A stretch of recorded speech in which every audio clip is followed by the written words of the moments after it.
irmãos, abramos as nossas Bíblias na primeira carta de Pedro, capítulo 1.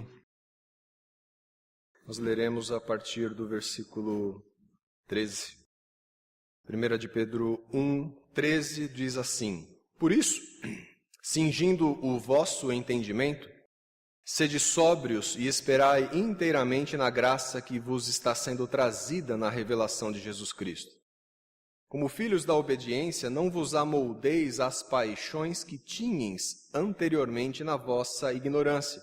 Pelo contrário, segundo é santo aquele que vos chamou, tornai-vos santos também vós mesmos em todo o vosso procedimento, porque está escrito: sede santos, porque eu sou santo. Ora, se invocais como Pai aquele que sem acepção de pessoas julga segundo as obras de cada um, portai-vos com temor durante o tempo da vossa peregrinação, sabendo que não foi mediante coisas corruptíveis, como prata ou ouro, que fostes resgatados do vosso fútil procedimento que vossos pais vos legaram, mas pelo precioso sangue, como de cordeiro sem defeito e sem mácula, o sangue de Cristo, conhecido com efeito antes da fundação do mundo, porém manifestado no fim dos tempos por amor de vós, que, por meio dele, tendes fé em Deus, o qual o ressuscitou dentre os mortos e lhe deu glória, de sorte que a vossa fé e esperança estejam em Deus. Meus irmãos, muitas vezes no decorrer das nossas vidas, nós nos perguntamos se o nosso viver, se o nosso dia a dia tem tido um propósito, tem tido um objetivo claro e o nosso viver não tem sido em vão. Qual é o fim? Qual é o objetivo? E por que nós queremos e estamos vivendo? E por vezes a gente se espelha em pessoas que são quase que exemplos de pessoas que dedicaram a sua vida e deram um sentido à sua vida. Eu peguei o relato de uma pessoa e eu queria ilustrar isso pelo relato dessa pessoa. Um homem simples chamado Wilson. E o relato dele, brevemente, é o seguinte: o Wilson nasceu em família humilde, em cidade pequena, e tinha tudo para repetir esse legado. Mas surpreendeu a família e a cidade. Na infância, via a mãe fazendo milagres para alimentar 11 filhos. Órfão de pai desde bebê, ele ignorou tudo isso e construiu seu futuro. Dos estudos, só levou o diploma da 4ª série, e com ele nas mãos se atirou ao trabalho. De manhã vendia jornais e faturava bem, de tão simpático e ligeiro. Guardava a comissão no bolso e ia para a feira comprar laranjas. Na parte da tarde andava pelas ruas vendendo as frutas. Mais dinheiro para a caixinha. E assim Wilson Fernandes ia cuidando da mãe doente. Depois vieram os seus 11 filhos, do casamento que já dura 52 anos. Uma vida sofrida e igual a tantas outras, mas diferente na determinação. Lembra quando foi eletricista de uma mina e levou um choque. Ficou 4 dias em coma e só não morreu porque Deus não quis garantir ele. Do episódio resta o braço direito atrofiado. Mesmo aposentado hoje por invalidez, não parou de trabalhar. Ele levou os 11 filhos até a faculdade e garantiu um imóvel para cada um. Quando se junta aos filhos e aos 20 netos, todos saudáveis, o vovô de 74 anos fica com os olhos cheios de lágrimas, principalmente por saber que a missão foi cumprida no comando de um carrinho de pipoca. Nós ouvimos essa história e pensamos: que exemplo de vida de uma pessoa determinada que, em meio aos sofrimentos da vida, conseguiu vencer. É assim que a gente muitas vezes vê isso. O apóstolo Pedro, nessa carta, ele vem nos falar sobre algo semelhante, mas de uma perspectiva diferente. Ele demonstra, nesse trecho da sua carta, algo parecido com aquilo que nós vemos na história do Wilson. Wilson demonstrou esperança em meio às dificuldades. Wilson demonstrou ser uma pessoa de caráter e apresentou uma conduta exemplar no decorrer da sua vida. Mas nós, como cristãos, como devemos viver as nossas vidas? E com que propósito devemos vivê-la? Buscando o quê? E qual o sentido que nós devemos dar à nossa vida? E Pedro vai nos falar sobre isso, que a vida do cristão ela deve expressar a pessoa e a obra do seu Salvador. Primeiro ponto que Pedro chama a nossa atenção a respeito disso, é que todo cristão deve viver com esperança. Olha só como ele diz no versículo 13: por isso, cingindo o vosso entendimento, sede sóbrios e esperai inteiramente na graça que vos está sendo trazida na revelação de Jesus Cristo. Pedro, ao escrever essa carta, ele tinha um propósito, o propósito de motivar aquela igreja em meio ao sofrimento pelo qual ela passava. Eles deveriam, portanto, ter sim esperança, mas era uma esperança em Cristo. E ele mostra isso dizendo que para viver com esperança e com esperança em Cristo é preciso que nós tenhamos preparo, e um preparo definitivo para as coisas que virão no decorrer da nossa vida. Quando ele diz assim, cingindo o vosso entendimento, o texto literalmente está dizendo, cingindo os lombos da vossa mente. O lombo é essa região aqui da cintura. E cingir os lombos significava amarrar alguma coisa aqui nessa região. A gente tem que se lembrar que aquelas pessoas viviam e se vestiam de uma forma diferente da nossa. E até os homens vestiam algo que parecia às vezes um vestido. E para correr era muito inapropriado aquilo. De modo que ele precisava, para correr e correr com agilidade, levantar esse vestido, fazendo com que ele se tornasse uma espécie de uma bermuda. Então ele levantava isso no meio das pernas e prendia na altura da cintura, de modo que isso não atrapalharia mais a sua corrida. Mas ele não está falando de cingir os lombos simplesmente, mas cingir os lombos da vossa mente, literalmente, é isso que o texto diz. Por isso que ele diz, cingindo o vosso entendimento. E para que eles cingiam os lombos? Olha o que nos diz o livro de 1 de Reis, no capítulo 18. A mão do Senhor veio sobre Elias, o qual cingiu os lombos e correu adiante de Acabe até a entrada de Jezreel. Para correr, ele cingia os lombos, ele amarrava as suas vestes para que elas não o atrapalhassem para correr. Ele estava, portanto, preparado para correr. A gente vê isso em Êxodo, no capítulo 12. Desta maneira o comereis, lombos cingidos, sandálias nos pés e cajado na mão, comê-lo-eis à pressa. É a Páscoa do Senhor. É assim que eles deveriam comer a Páscoa, na última praga que o Senhor enviou sobre o Egito. Deveriam comer, mas já de lombos cingidos, prontos para sair, porque naquele dia eles seriam libertos. Então a expressão lombo cingido significa estar preparado para a ação. E Pedro aqui diz, estejais preparados na vossa mente, no vosso entendimento. Porque o cristão tem que estar pronto para viver as vicissitudes da vida, com esperança em Cristo, e para isso é preciso estar pronto. É preciso estar confiante num Deus fiel, num Deus que cumpre as suas promessas, independente do que virá. Nós temos que estar prontos, e prontos de uma vez por todas.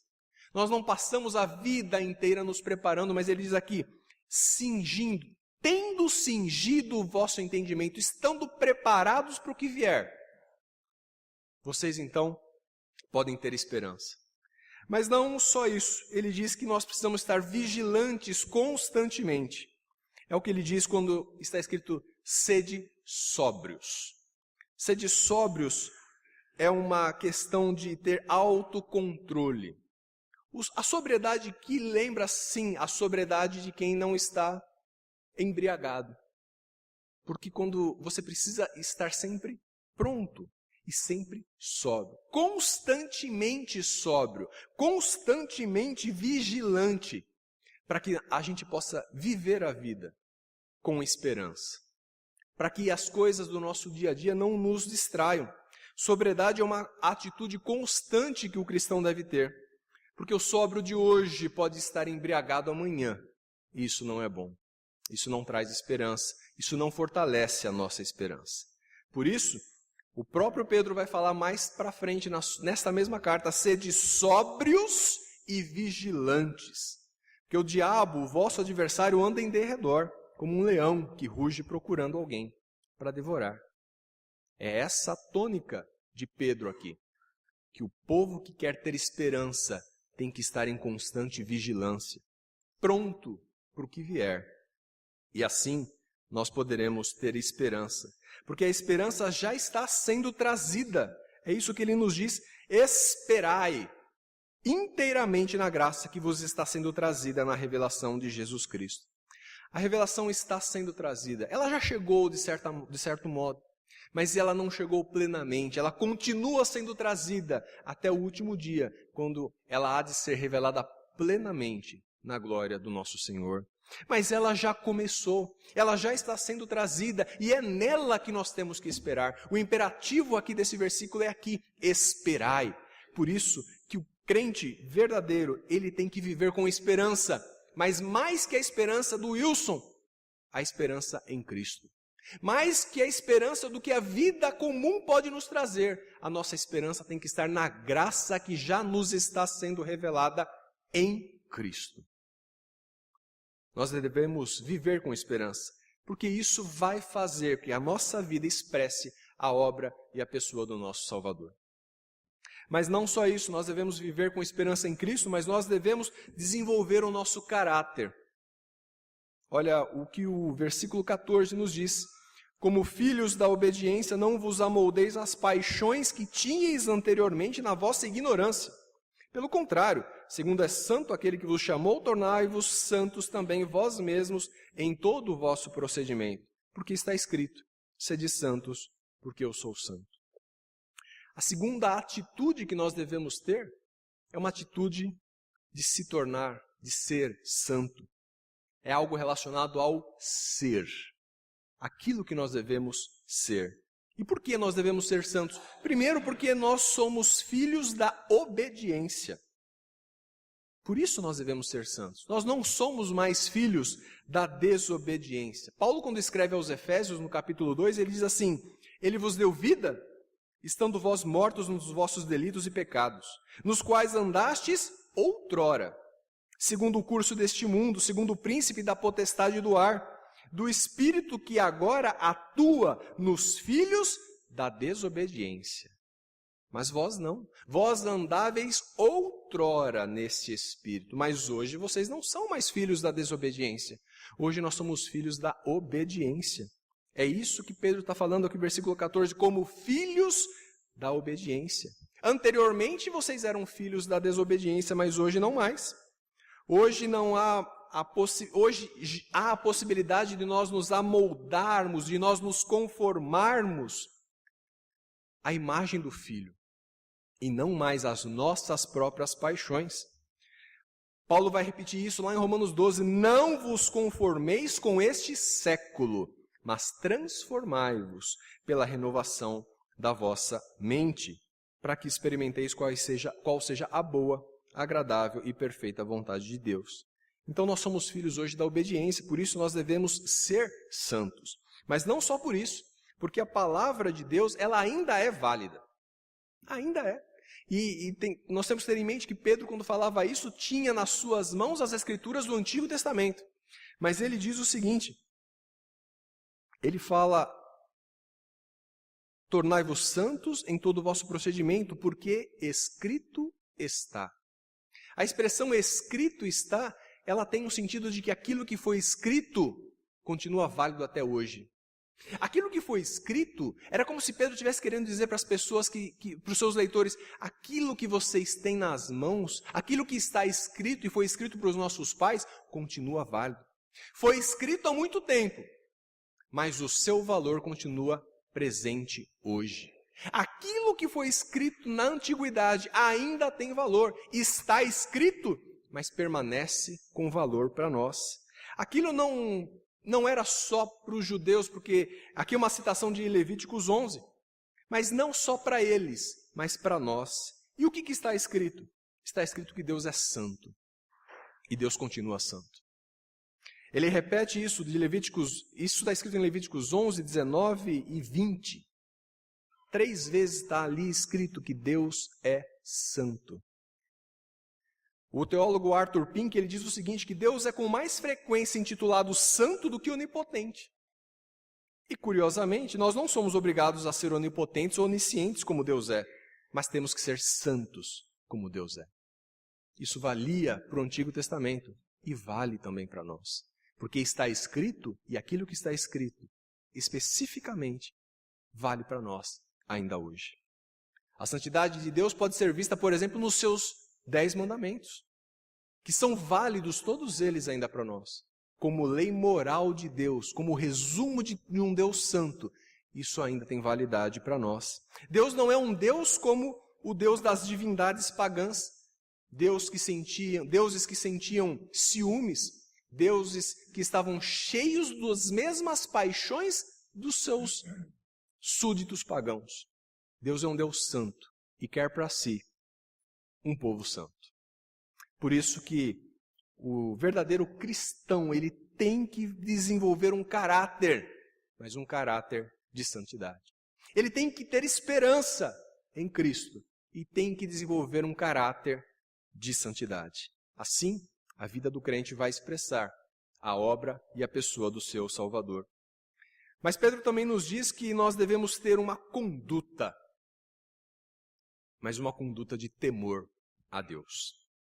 No versículo 17, ele diz assim: Ora, se invocais como Pai, aquele que sem acepção de pessoas julga segundo as obras de cada um, portai-vos com temor durante o tempo da vossa peregrinação. Aqui há outro imperativo, portai-vos. Há uma ordem para que eles se comportem, para que eles tenham uma conduta. Nós não podemos ser crentes nominais, não podemos ser, como se dizia antigamente, de não ser praticante. Em alguns casos isso está chegando até nós. Nós não podemos ser crentes não praticantes. Aqui há uma ordem para que nós nos portemos. E portar aqui significa subverter completamente. Nós estávamos numa posição e nos tornamos completamente diferentes. É conduzir-se de acordo com certos princípios. Era assim que Pedro estava requerendo da igreja, que ela se comportasse de maneira totalmente diferente de como ela se comportava antes. Porque agora ela tem um Deus santo, ela serve a um Deus santo, que é fiel e que, portanto, requer que o seu povo seja um povo diferente. Olha o argumento que Pedro usa, ele fala, porque se vocês invocam como Pai aquele que é juiz. No versículo 17 ele diz, aquele que sem acepção de pessoas julga segundo as obras, vocês estão clamando para si mesmos como Pai, aquele que julga todos, aquele que é o Senhor sobre todo o universo. Vocês clamam para si, a este juiz, como se fosse Pai. Se nós chamamos o juiz do universo de Pai, como nós devemos nos comportar diante desse juiz? Como nós devemos nos comportar diante deste Pai? Sabe quando nós ouvimos às vezes, olha lá, o filho do crente. Talvez você tenha ouvido isso quando criança, talvez os nossos filhos estejam ouvindo isso. Porque eles levam a nossa imagem, eles levam o nosso nome. E da mesma forma nós levamos o nome do nosso Deus, do nosso Pai. Nós deveríamos ter temor de clamar como Pai, aquele que julga todo o universo, aquele que há de julgar cada um segundo as suas obras. Isso deveria inspirar temor naqueles que clamam a Deus como seu Pai. Deuteronômio 10 diz o seguinte, circuncidai, pois, o vosso coração e não mais endureçais a vossa cerviz, pois o Senhor vosso Deus é Deus dos deuses e Senhor dos senhores, grande, poderoso e temível, que não faz acepção de pessoas, nem aceita suborno. É esse Deus que nós chamamos por Pai. Não só por isso, mas também porque o nosso Senhor pagou um alto preço. É isso que ele nos diz aqui no versículo 18, sabendo que não foi mediante coisas corruptíveis como prata ou ouro que fosseis resgatados do vosso fútil procedimento, que vossos pais vos legaram, mas pelo precioso sangue como de cordeiro sem defeito e sem mácula, o sangue de Cristo. O sangue do Filho de Deus é algo infinitamente precioso, meus irmãos. Seria precioso se fosse o sangue de um rei humano. Quando nós vemos as histórias e vemos que o rei, ou o príncipe, o filho do rei, são enviados à guerra e morrem como heróis, porque deram o seu sangue e a sua vida pelo seu reino. Quanto mais o Filho do Rei dos Reis, do Senhor dos Senhores, poderoso e temível, de um Deus santo e fiel, ele deu o sangue do seu Filho, ou o seu próprio sangue, como nós lemos em Atos 20, quando diz assim: atendei por vós e por todo o rebanho sobre o qual o Espírito Santo vos constituiu bispos, para pastoreardes a igreja de Deus, a qual ele comprou por seu próprio sangue. A igreja de Deus, a qual ele comprou com seu próprio sangue. O sangue de Deus, o sangue de Cristo. Foi por este valor que nós somos resgatados, fomos comprados, fomos remidos, fomos redimidos do nosso fútil procedimento. Portanto, portai-vos de forma decente.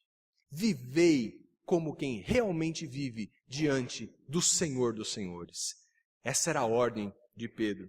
E por quê? Porque por meio da graça a nós revelada, nós temos a fé em Deus. Esse é o terceiro argumento porque nós deveríamos nos portar dessa maneira.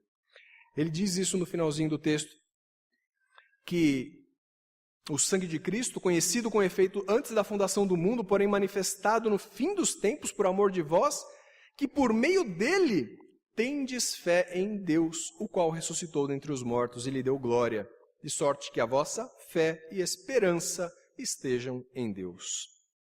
Nós não deveríamos viver com temor? Essa revelação de Cristo, que já foi nos dada e que continua sendo nos dada até a revelação plena no último dia, ela deveria nos inspirar temor, porque é por meio dela que nós temos fé em Deus. Um Deus fiel que cumpre as suas promessas e nos deu o Redentor para que nós tenhamos fé em Deus e por meio dessa fé pudéssemos ser reconciliados com esse Deus que é juiz sobre todo o universo. Quando nós nos portamos assim, nós expressamos na nossa vida a pessoa e a obra do nosso Senhor. O seu Wilson, ele teve uma vida de superação e de sucesso aos nossos olhos, mas ele não deve ser o nosso paradigma, o nosso modelo de vida. Ele não deve servir como exemplo para as nossas atitudes e para o nosso comportamento no nosso dia a dia. Mas uma vez que nós temos consciência da bênção maior, que é a nossa eleição, a nossa salvação e a nossa inserção no povo de Deus, nós deveríamos viver, nós deveríamos ter consciência de como viver uma vida de santidade diante de um Deus que é santo e que é fiel. Portanto, nós devemos saber que a única esperança que jamais nos deixará, nem nos trará desilusões, mesmo em meio aos sofrimentos da vida. Esse era o contexto daquele povo, daquela igreja, que vivia diante e no meio de sofrimentos, mas eles deveriam ter esperança e esperar tão somente e unicamente em Cristo. Nós devemos ser pessoas de caráter, mas um caráter marcado por uma vida santa. Nosso caráter não se acomoda aos princípios e valores volúveis da sociedade, mas nós devemos ser santos, porque Deus é santo. E nós devemos nos comportar em todas as nossas ocasiões de vida com temor devido a Deus, porque nós não estamos nessa vida de passeio.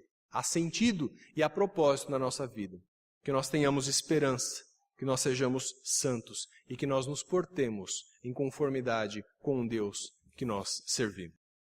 Que Deus nos ajude e que Deus tenha misericórdia e graça para nos fazer conformes à imagem do seu Filho. Amém.